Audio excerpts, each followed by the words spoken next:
In this chapter, we're going to talk about how to read risk reward.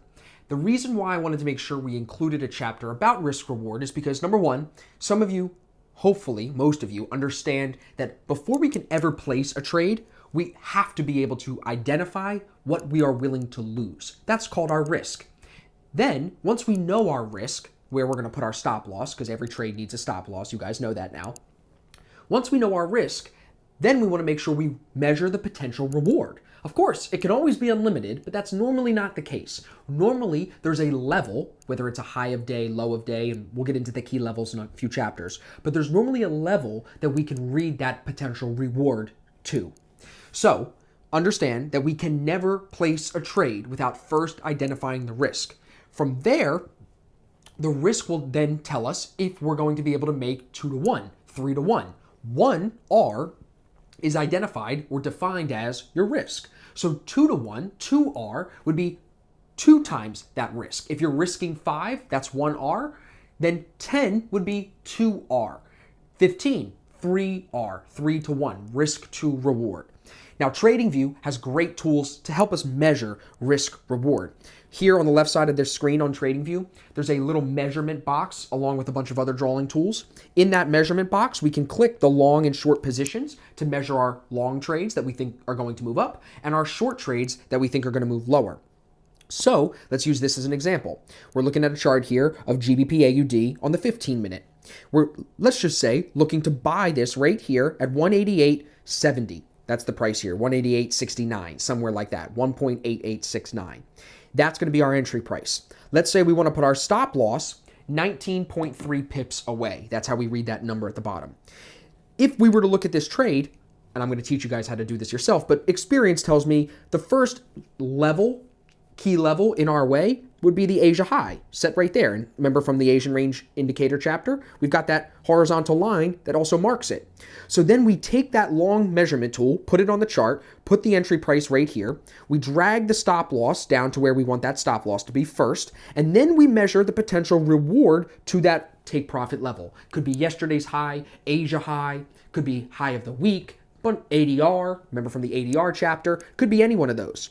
And then we look here in the middle of the TradingView indicator and look at that number right there, 2.03.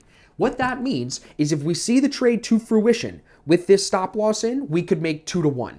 That would be a trade that would fit the bill for an ASFX entry signal. If we had this as an, let's call it an A1 signal, because that's what we teach in the beginner course, the A1, we look for 2 to 1 at least, or we don't take the trade. That's what the back testing tells us. So now, if we know based on our system that we need at least 2 to 1, if this only could get 1.5R to the high of day, it might be a trade that we stay out of. But for this example, this is 2 to 1. You can see it right here. Once we set the measurement tool and we measure to that high and set that stop loss at the low, boom, this actually ends up running 3.2R. Running through that high level, so we could have taken some profits there as it moved up and taken more profits at 3R and then continued to move our stop loss up so we get stopped out in profit as it comes down against us. Boom, winning trade, and you move on to the next one. That's how you read risk reward. All of that starts by identifying where the stop loss should be. So now you're going to say, well, Austin, how do I know where to put my stop loss? All these trades look different.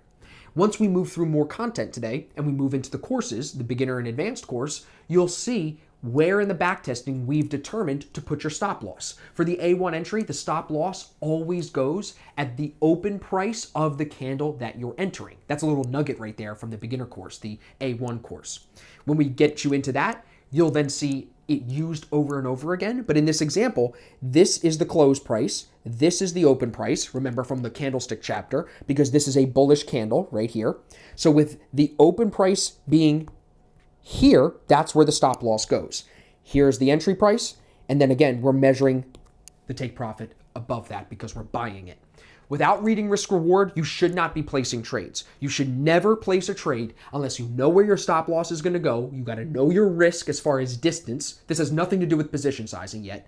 Just know the distance in pips and then measure the potential reward. Is there something in your way of getting 2 to 1 or 3 to 1? And remember, every trading system is different. Paul Tudor Jones is famous as a very successful, one of the most successful traders of our time, and he looks for 6 to 1 in his trades, 7 to 1. So he'll take a lot of losses, but when he wins big.